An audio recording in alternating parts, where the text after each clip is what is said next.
નામની શું તાકાત એની વાત કરું. જે વ્યક્તિએ ભૂતકાળમાં મોટી ભૂલ કરી એનું નામ આજે હું તમે આપણા દીકરા દીકરીનું નામ નથી રાખતા. કોઈ એની દીકરીનું નામ મંત્રા નહીં રાખતા. કોઈ એના દીકરાનું નામ દુર્યોધન કે દુશાસન નહીં રાખે સાહેબ. આમાં સમજાઈ જાય કે આટલી જો નામની તાકાત હોય તો નામ સ્મરણની શું તાકાત. એમ ઠેકાણે વક્તા મહોદય કથામાં બરોબર વાત કરતા આવી રીતે નામ સ્મરણની વાત સમજાવતા હતા. નામ સ્મરણની શું તાકાત હોય. હવે એમાં એક ભાઈ અચાનક ઉભો થઈને કહે કે બાપુ મને સમજાતું નથી કે ચોખવટ પડે એવું કયો. ઈ કે કાઈ ચોખવટ પડે એવું કે બાપુ એકદમ ચોખવટ પાડી દીધી કે તું કે અત્યારે ગધેડા બેહી ગયા. ઓલા ભાઈનો મગજ ગયો મારું કુટુંબ નાય પરિવાર ગામ આખું બેઠું છે મને ગધેડો કીધું. પહેલાથી મને ગધેડો કહેવાય શું કામ.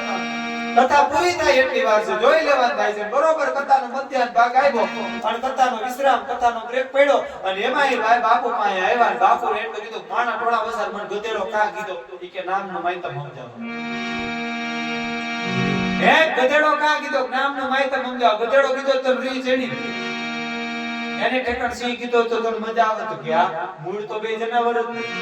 પણ જો મને તમને કોઈ ગધેડો કે મને તમને જો રીહ ચડતી હોય મારું તમારું જો અપમાન થતું હોય તો વિચાર ન કરો પરિબ્રહ્મ પરમાત્માનું નામ હું તમે 5 વાર લઈ લી તો મારું તમારું કેટલું ભજન ભેગું થઈ શકે. કોઈ માણા આપણને મૂળ તો નામની જ વાત છે ને એટલી 3 અક્ષર કે 4 અક્ષર પણ જે વ્યક્તિ જેવા કર્મ કરે ને એના અનુસંધાને જો આપણને સંબોધે તોય આપણને દુઃખ થાય તોય આપણને અપમાન થાય તોય આપણે લાગણી દુભાય. તો હાઈન પેડે 5 નામ પ્રેમ તમે જો લીધા હોય તો ભગવાન ભેડો હાલે હાલે હાલે.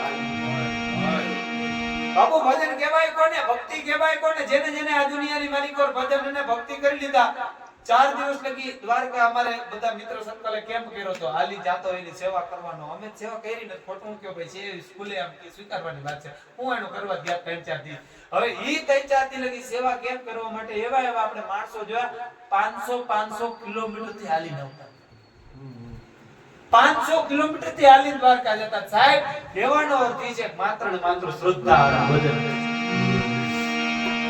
અને બાપુ એમ કો જુવાન માટી કદાચ હાલે એવા જુદી પણ એટલા ગઈટા વડીલો એટલા હાલીને આવતા તાય ખબર પડી કે નહીં આને કઈ પરમાત્માની ભેળો હાલતો હોય તો 500 કિલોમીટર કપાય નહીં એમને તાકાત નથી 500 કિલોમીટર કાપો. એમને તાકાત નથી સાહેબ મારે તમે 500 પણ ઈ કાઈ પરમાત્મા ભેળો હાલતો હોય અને જેને જેને ભજન કર્યું ને એની ભેળો હાયલો છે અને હાયલો છે. આ એક બે નહીં માંગો એટલે પુરાવા ધરતી માથે પડ્યા. ગોરબેટી દેરાણી જેઠાણી મેળા મારે તાર બાપને ક્યાં ખબર છે કે મામેરું લઈને કેમ હવાય. એને કે તમે જૂનાગઢના પાણા પ્રખ્યાત છે કે પાણા કોટવા લઈ આવ તારા. કુંવરબાઈ દ્વારકાધીશની મૂર્તિ પાસે આવીને એમ કે મારા બાપ મેં તો ભજન નથી કર્યું પણ મારા બાપે તો કર્યું ને એની ઇજ્જત જગતના પટમાંથી જવા ન દેતો. આટલી વાત કરીને આલી પરથી દરવાજો પકડાવીને ખબર પડે કોણ આવ્યું કે નરસિંહ મહેતો આવ્યો છે. અને જેવું દેરાણી જેઠાણીએ કીધું તેવું હતું. ભાંગલ ટૂટલ બે ગાડા હતા ગઢા બુઢા બે બળદિયા હતા. ગોપીચંદરના તિલક તાણે રાતે કૃષ્ણના જાપ જપતા હતા. 1 રૂપિયો મામેરાણી ન્યા લોય ન આવ્યો ને તેથી કુંવરબાઈ નરસિંહ મહેતાને ખાલી કાનમાં જ કીધું તું મારા બાપ કોક દીક ભજનમાં ગયા ને એની ઠેકાણ કોક દીક સમાજમાં ગયા તો ખબર પડે દીકરીની ઘરે કેમ જવાય. આટલી વાત કરે નો કરે પેલા બ્રહ્માંડની માલિકો 3 લોકનો અધિપતિ ધ્રુજી ગયો ની 8 પટરાણી હુકમ કરી કે હાલો જાવું છે કે ક્યાં વડનગર કુંવરબાઈ મામેરું રહી છે. આ માત્ર ભજન કરી શકે સાહેબ. બીજી તાકાત નથી. એમ કહેવાય કે મામેરું લઈ અને આવે અને તમામ જાતની છાબુ ગોઠવાની અને છેલ્લે દેરાણી જેઠાણી હાટુ બે પાણાય કૂટવા નારાયણ લઈ આવ્યો. ગાલ્યો આ તમે કહેતા હતા જૂનાગઢના પાણા ઈ પાણાય લઈ આવ્યા છે. પણ કહેવાનો અર્થ ઈ છે કે જો ભજન અને ભક્તિ હોય ને ભાઈ તોની વાત છે. કદાચ એક વાત કોઈ નહીં સાંભળી ભારત વર્ષની ધરતીમાં એક મંદિર એવું છે જ્યાં વિધર્મીને એન્ટ્રી નથી મળતી. જગન્નાથપુરી મંદિર એવું છે કે માત્ર ને માત્ર હિન્દુના દીકરાને અંદર જવા દે. પણ બાપુ ભજનની શું તાકાત હોય. એમાં કોઈ નાત જાત ન આવે એમાં કોઈ સમાજવાદ ન આવે. ભજનની માલિકો જ્યારે હું તમે બેઠા હોય ઈ વિચાર કરજો જગન્નાથપુરીની આજે પણ ગમે ત્યારે ન્યાથી એમ કહેવાય કે એની યાત્રા નીકળે ને એટલે મંદિરની બહાર નીકળતા આગળ થોડા કિલોમીટરના અંતર બાદ એક નાનકડા એવા મુસલમાનના દીકરાની મજા છે. અને બજાર ઉપર આજની તારીખમાં એ ભગવાનની પાલખીની 5 મિનિટ ઊભી રહે છે. એ મુસલમાનના દીકરાની બજાર પાસે 5 મિનિટ ઊભી રહે છે. શું કામ? એ મુસલમાનના દીકરાને ભરોહો જગન્નાથપુરી ઉપર હતો. ભગવાન દ્વારકાધીશ કૃષ્ણ કનૈયા પરમાત્મા ઉપર હતો કે હકીકતમાં જેથી માણા જીવતો હતો મુસલમાન એનું નામ સાલબેગ સાલભેગ એનું નામ. અને ઈ માણાને એટલો ભરો હતો, એની જનેતા એટલું કીધું તું જગન્નાથપુરી ની જા, એકવાર તો એમનું નામ સ્મરણ કરજે, એકવાર તને દર્શન દેવા આવશે, કા તો એકવાર તને દર્શન દે એટલો મને ભરો હે, જેમ સબરીને ભરો હતો ને એમ. અને ઈ માણા એમ કહેવાય જગન્નાથપુરી ની જાપ જપે, જગન્નાથપુરી ની કરીને ખબર પડી કહાડી બીજી એમની શોભાયાત્રા નીકળે, એમની યાત્રા નીકળે, અને એની માલિકોરી માણાને ખબર પડે, બહુ છેટા કિલોમીટર હતા બેયના, સાલભેગ ના જગન્નાથપુરી ના. ઈ માણા એના ઘરેથી હાલી નીકળે ને તો હાડી બીજે પોગે નહીં. અને રસ્તાની માલિકો વિચાર કરજો, રસ્તાની માલિકોની માણાને વરસાદ પાણીના હિસાબે અટવાય અને ઊભો રહી જાય. અને આલિકોની જગન્નાથપુરીજી ભગવાનનો જે રથ હતો ને ઈ એક દોરાવા આગળ નહોતો, ભગવાનનો રથ એક દોરાવા આગળ નહોતો હલતો. અને તમામ લોકો વિચાર કરે કે આ જે કાંઈ પણ હોય પરમાત્માની કૃપા કયો, પરમાત્માની લીલા કયો, કાંઈ સમજાતું નથી. પણ ગમે એટલા હાથી ઘોડા બાંધે તો એક દોરાવા એમ કહેવાય કે ભગવાનનો રથ આગળ નથી હલતો. અને ઈ સમયની માલિકો ન્યાનો જે રાજા હતો એના સપને જગન્નાથપુરી આવી અને કીધું કે આ ઠેકાણે આ મુસલમાન દોરાવા રથ નહીં હાલે. જાજો કોકિક સાહેબ હકીકત બનેલી ઘટના. આજની તારીખમાં એની મજા છે કે ન્યા આજે 5 મિનિટ જગન્નાથપુરી દાદાનો રથ ન્યા રોકવામાં આવે છે માત્ર ભરોસો ભગવાન, માત્ર ભજન છે મુસલમાનના દીકરાને સાહેબ. પણ જો હું તમે એકવાર ભજન કરી લેજો, આયા હાનિયા હાકના ભરવાડનો દીકરો સાહેબ ગટકાના પાદરમાં બેઠો, 8 વાર તમે દ્વારકા જાવ ને એકવાર ગટકા જાવ, કેટલું માહિતમ છે સાહેબ. એકવાર હું તમે જાય ખબર પડે પરમાત્મા ક્યાંથી આવ્યો છે.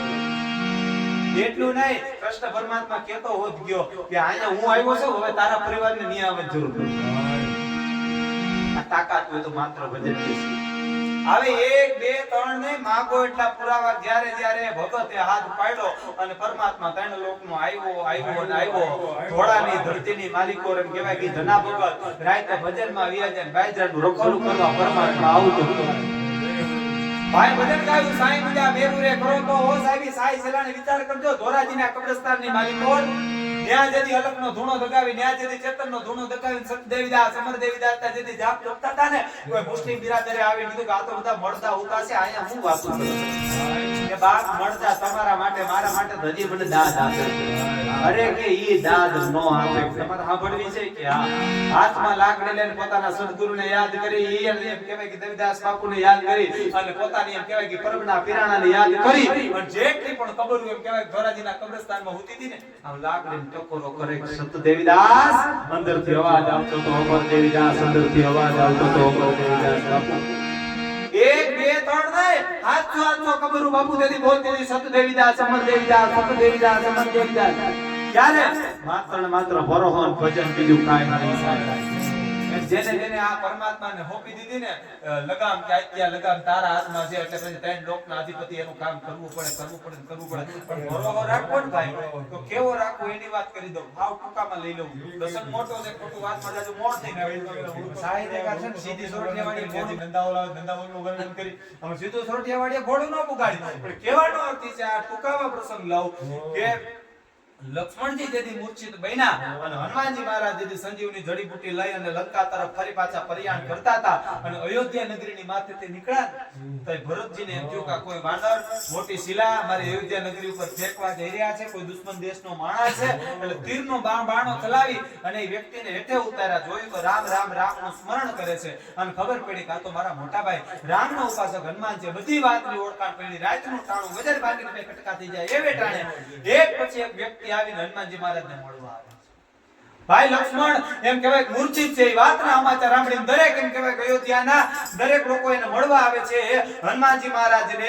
અને ભાઈ ભરત એને કહે છે કે ભગવાન રામને કહેજો સેના જોતી હોય તો અહીંથી મોકલાવીશ, પણ ગમે એમ કરે માં સીતાજીને માં જાનકીને મારી અવધની આબરૂને ફરી પાછી આ લંકાના પાટાંગણમાંથી જે રાવણ કેદ કરી લઈ ગયો છે એને ફરી પાછી અયોધ્યાની માલિકો લઈ આવે. આટલી વાતો કરે. દરેક લોકો મળ્યા, ત્રણેય એમ કહેવાય કે ઈ જનેતાઓ મળી અને પછી ઉર્મિલાજી આવ્યા. ઉર્મિલાજી આવીને હનુમાનજી મહારાજને કે તમે પધાર્યા છો મારા બાપ, તો જમવાના ભાવતાલ કરે છે, જમવાનું એમ કહેવાય કે હાવભાવ કરે છે. હનુમાનજી મહારાજે એટલું કીધું કે તમારા પતિ તમારા ધણી યુદ્ધના મેદાનમાં મૂર્છિત પડ્યા છે. કે હાંભળ્યો હોય પ્રશ્ન તો મારો બાપ વંદાલ કે તમારા પતિ તમારા ધણી યુદ્ધના મેદાનની માલિકો મૂર્છિત પડ્યા છે અને તમારા મુખની માલિકોથી એક પણ જાતની ઉદાસીતા નથી, એક પણ જાતનું આંખમાંથી આવડું નથી. યદી માં ઉર્મિલાજીએ જેટલી વાત કરી હૃદયમાં ઉતારી લીધા છે હનુમાન કે તું સંજીવની જડીબુટી લઈને જાતોય ભલે નો જાતોય ભલે પણ મને એટલા માટે એક પણ જાતની ઉદાસીનતા નથી મારા ધણી મારા સ્વામીનાથ યુદ્ધના મેદાનમાં મૂર્છિત પડ્યા છે કે હા કે માતું કેના ખોળામાં છે કે માતું કે ભગવાન મર્યાદા પુરુષોત્તમ રામચંદ્ર ભગવાનના ખોળામાં છે તો કેવો કાળની પણ તેવડ નથી એનું રૂવાડું કાંડું કરી જાય બાપ કાળની પણ તેવડ નથી રૂવાડું કાંડું કરી જાય એકવાર એને ઓપી દો લગા મારા બાપ પછી કોઈની તાકાત નથી નદી માં ઉર્મિલાજી બરો હતો કે માતું તો ભગવાન રામના ખોળામાં મારા ધણીનું છે એટલે પછી દુનિયામાં કોઈની તાકાત નથી પ્રાણ લઈ જાય આ તો બધી ધરતી ઉપર આવ્યા એટલે કસોટી કરવાની વાતો છે પણ કહેવાનો અર્થ એ છે કે જેને જેને આ દુનિયા ભજન કર્યું ને એની વાતો છે એક કેટલા સાહેબ એક દેવાણ વગર વિચાર તો કરો રાતે જેલની નોકરી કરવાની હોય અને ઈ કોઈ ભલો માણસ આવીને કહી છે કે વાયક આવે ભજનમાં આવવાનું ઈ ભજનમાં આવી જાય વાહે હાજરી પૂરવા પરમાત્મા આવતો તો વિચાર તો કરો સાહેબ પરમાત્મા આવતો કેટલા પુરાવા છે માગો એટલા પુરાવા મને તમને મળી રહે ત્રણ લોકનો અધિપતિ કૃષ્ણ પરમાત્મા કયો તોય ભલે રામદેવ કયો તોય ભલે રામ કયો તોય ભલે પણ જો મેં તમને ભજન કરીને ભરોહો રાખી દીધો છે પરમાત્મા પ્રત્યે તો તમારું રૂવાડું ખાંડું નથી થવાનું છે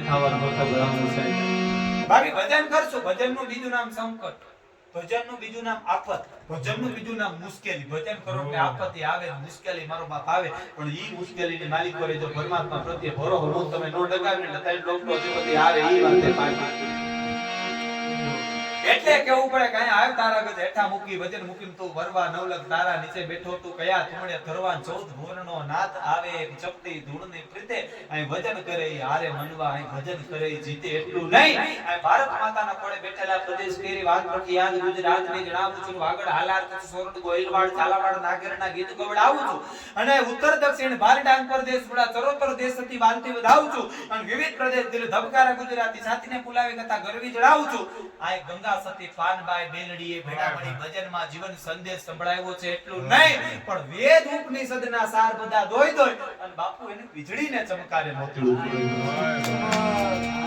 અને આપા મેપા જેવું એક ખીલિયું અજબ ફૂલ આખો પંચાળી એની સુગંધોથી ફોરે છે ગોરખાર તાર બિહામણ સંત ઘોડે અહીં ઠાંગા તળા પાણે પાણે સત્સંગ ફોરે છે અને પતિયાને પીડા દેને પોતાની કરીને કાપી રક્તસંગ દેવીદાસ દુનિયામાં દોરે જાય બોલ સદગુરુ મહારાજ